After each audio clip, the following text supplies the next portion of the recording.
नमस्ते पेरेंट्स। इस वीडियो में हम बात करेंगे विंडो ऑफ अपॉर्चुनिटी के बारे में। अब सुनने में तो विंडो ऑफ अपॉर्चुनिटी बहुत ही टेक्निकल और फैंसी टर्म लग रहा है। आइए जानने की कोशिश करते हैं क्या है। आपने खुद ही देखा होगा कि छठवें से 9वें महीने की उम्र में बच्चे बहुत ज़्यादा एक्टिव हो जाते हैं, बहुत ही मोबाइल हो जाते हैं। एक टाइम तक जब जैसे कि 5 6 दिन तक महीना ज़्यादा से ज़्यादा रोल ओवर कर रहा था, पलट रहा था और अक्सर लेटा ही था।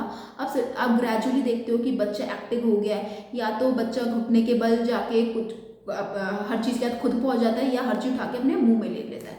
तो इस मोमेंट में बच्चा बहुत जिज्ञासु होता है कि हर चीज़ को जानने की कोशिश कर रहा होता है। और इसी टाइम पे बहुत ही इंपॉर्टेंट एक काम होता है जहाँ बच्चा अपने खाने से दोस्ती बनाना शुरू करता है। तो इसीलिए इसको कहते हैं क्रिटिकल पीरियड, आपका विंडो ऑफ अपॉर्चुनिटी। अब इस पीरियड में एक्चुअली क्या हो रहा है, एक तो बच्चे की आंतें रेडी हो रही होती हैं कि बच्चे जो खाना शुरू करने वाला है उस चीज़ के लिए कैसे उसका पाचन तंत्र चलेगा।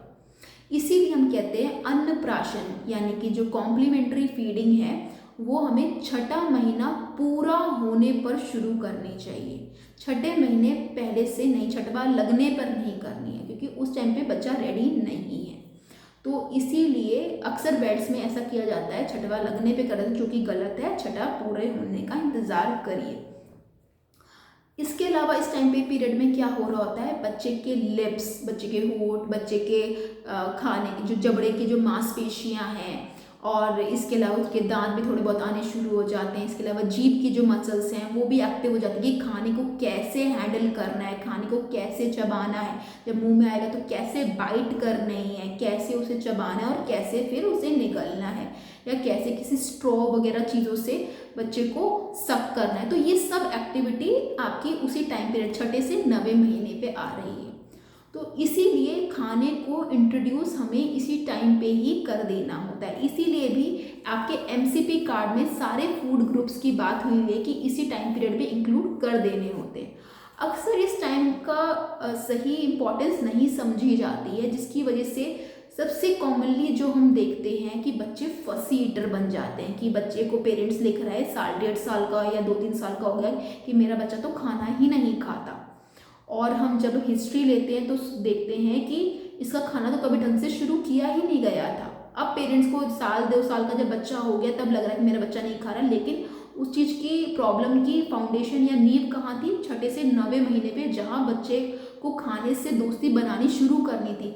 जहाँ बच्चा, एक तो उसकी हमने बताया मांसपेशियाँ वगैरह डेवलप हो रही हैं, दूसरी चीज़ बच्चा हर चीज़ को, स्वाद को पहचानना शुरू, उसके टेक्सचर्स को पहचानना शुरू कर रहा होता है। तो ये टाइम पीरियड अगर इसको ढंग से यूज़ ना किए तो ये बच्चे फसीटर बन जाते हैं, और उसमें बहुत मेहनत बाद में जाके करनी पड़ जाती है, क्योंकि बच्चे का जो हमने फेज़ है वो ख़राब कर दिया। बच्चे को चबाना, उसको हैंडल करना खाने को नहीं आता है। अब ये क्यों ख़राब किया जाता है ये टाइम, क्योंकि सबसे इम्पॉर्टेंट रीज़न है क्योंकि इसकी प्रॉपर जानकारी नहीं होती और बहुत सारी मिस इन्फॉर्मेशन होती है, यानी कि बहुत सारी भ्रांतियाँ होती है जो कि जुड़ी होती है।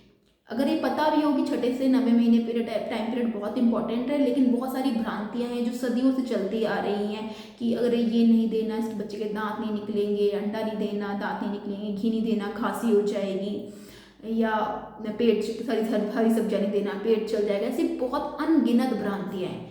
और जंक फूड देने टाइम बिल्कुल नहीं सोच रहे, जंक फूड देते रहते हैं इसी टाइम, पैकेज्ड चीज़ें, बिस्किट, चिप्स, किंडर जॉय और जूसेस। तो बच्चे का स्वाद इन चीज़ों के लिए बन जाता है, बाकी अपने खाने के लिए, बेसिक खाने के लिए नहीं बनता, जिसकी वजह से आप आखिर के लास्ट में देखते हैं कि आपका बच्चा फसी ईटर बन गया है कि जंक फूड तो खाता रहता है, घर का खाना नहीं खाता, क्योंकि उसका टेस्ट डेवलप नहीं हुआ।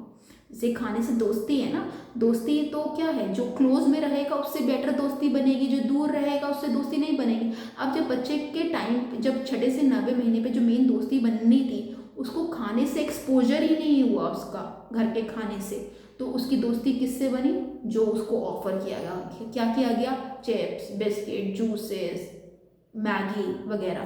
तो इसीलिए इस टाइम की इम्पोर्टेंस को समझिए और घर का खाने को इम्पोर्टेंस समझिए और घर का खाना इंट्रोड्यूस करिए टाइम रहते ही।